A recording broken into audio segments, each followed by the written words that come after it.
Hi everyone, my name is Pinal Dave. Welcome to my new course, Analyzing Query Plans.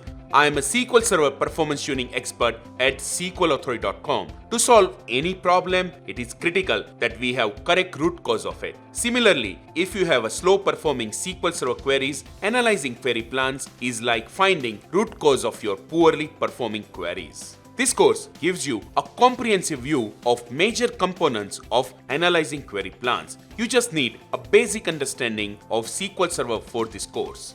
Some of the major topics that we will cover are how to capture query plans using extended events and traces, identifying poorly performing query plan operators, how to create efficient query plans using Query Store, how to compare estimated and actual query plans, and configuring Azure SQL database performance inside. By the end of this course, you will have a solid foundation to get started with analyzing query plans. During the course, along with finding the root cause of slow performing queries, we will also learn how to resolve major performance bottlenecks of it as well. I hope you will join me in this journey to learn analyzing query plans at Pluralsight.